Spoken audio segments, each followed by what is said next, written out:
this is where we came in 3 years ago, right?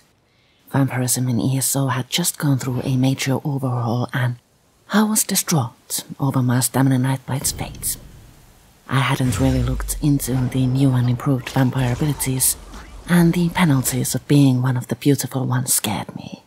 I endured, really, as the updates dropped, but after all this time, I turned her back. My name is sometimes Heather and I play Elder Scrolls Online. Last time, I took Rianmiel Rose, my Nightblade vampire, around Corinium, and today, I will show you her build in more detail. It isn't all that different from what it used to be, but I have added vampire immersion, a fresh rotation and a new monster set.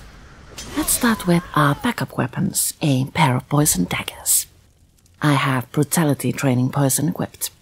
This grants an enemy minor maim and minor elevation, which reduce their damage done and the damage of their critical strikes. The poison grants Rianmiel minor brutality and minor savagery, which boost weapon and spell damage and weapon critical rating. First, I have Crippling Grasp. This reduces an enemy's movement speed while dealing both instant and over time magic damage.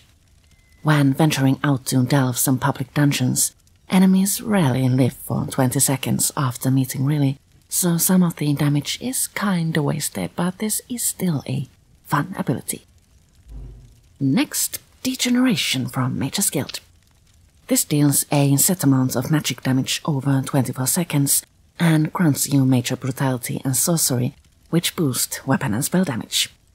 And since Rianmiel has all Mage's Guild passives unlocked, casting this gives her Empower, which increases damage done to monsters by 70% for 10 seconds.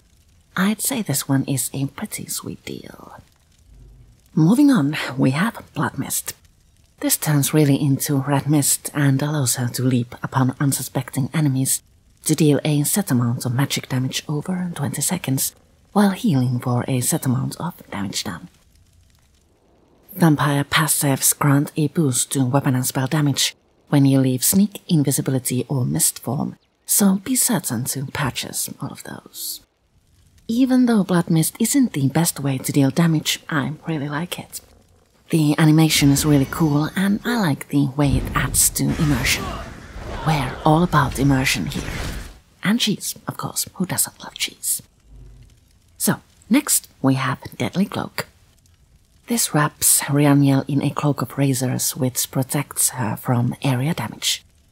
The cloak also pulsates out shrapnel every 2 seconds for 20 seconds at a time. This is somehow a really chaotic ability and I thoroughly love it. Last, on this weapon, we have a friend. Dark Shade summons a shadowy copy of Rianmiel to fight by her side for 20 seconds at a time.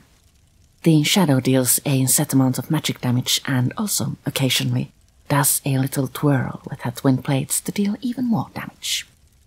The shadow also inflicts enemies with minor maim, which reduces the damage enemies do. Is our ultimate the Swarming Scion? Well, of course it is. Let's enjoy.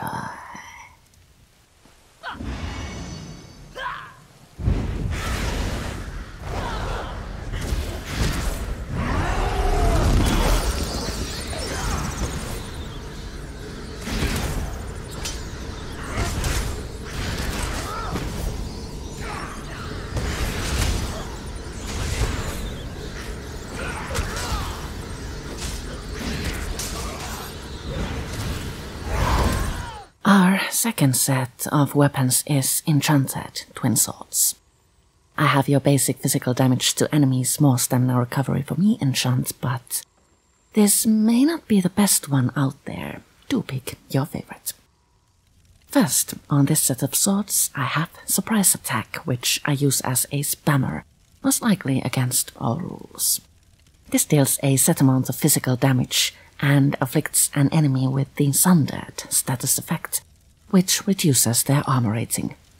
If hit from the flank, which I interpret to mean back, the enemy is sent off balance while this attack turns into a critical strike. It would probably pay off to use this when sneaking up on enemies, but I don't have the patience for that. Here we both immerse and attack fully and without hesitation. Next, Drain Vigor.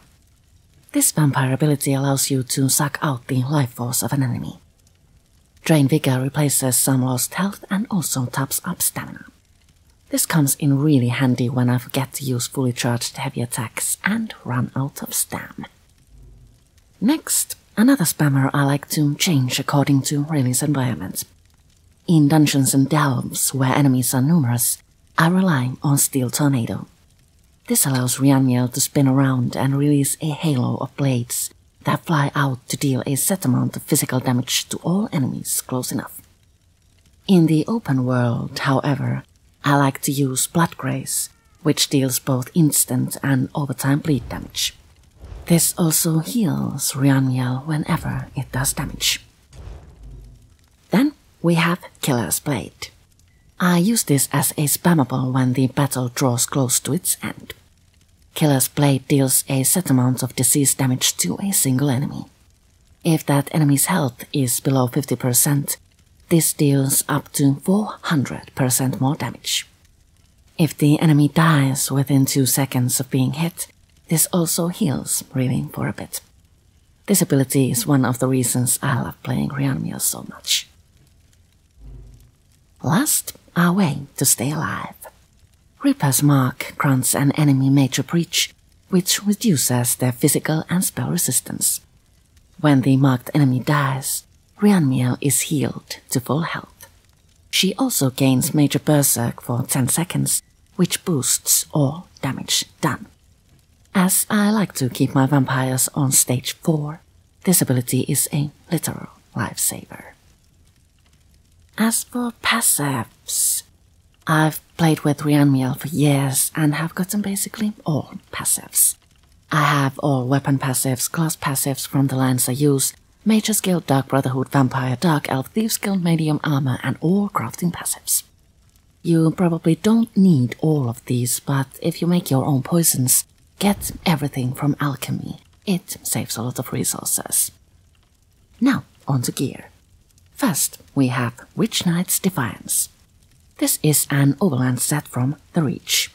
You can either farm it out or purchase it from guild vendors for gold. Witch Knight's Defiance adds to weapon and spell damage. With 5 pieces equipped, it increases damage to enemies afflicted with a poison damage effect. I have this covering all weapon slots and all jewelry slots. For our monster set, I chose Spawn of Mephala. The helm drops when you slay the last enemy in Fungal Grotto to a veteran. Shoulders can be purchased from undaunted vendors. Spawn of Mephala adds to maximum stamina. With both pieces equipped, a fun perk is unlocked. When you deal damage with a fully charged heavy attack, you create a web under your enemies. This web lasts for 10 seconds at a time and deals poison damage to enemies within its reach. I figured this would be a good way to feed Witch Knight's Defiance. Our second 5-piece set drops from Clockwork City. I see this set as a gift from Nocturnal, Mistress of Shadows, Saint of Suspicion.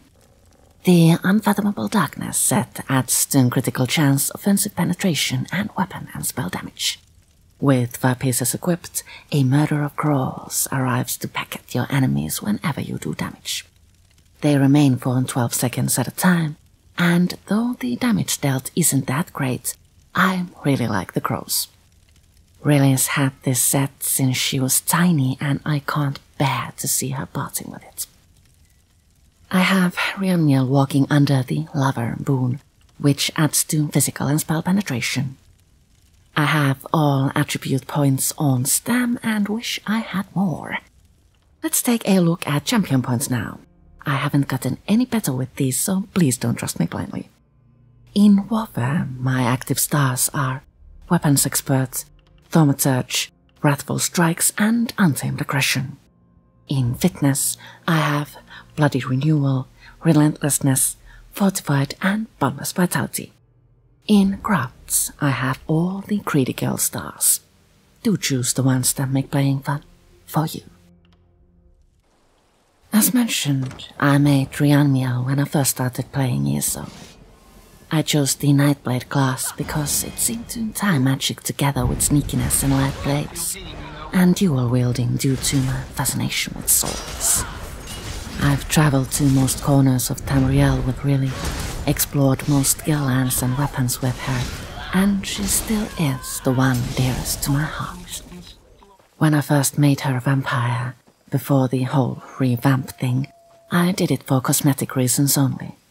Now, after exploring the improved vampire skill lines, I dare say life as a vampire stamblade is far from impossible.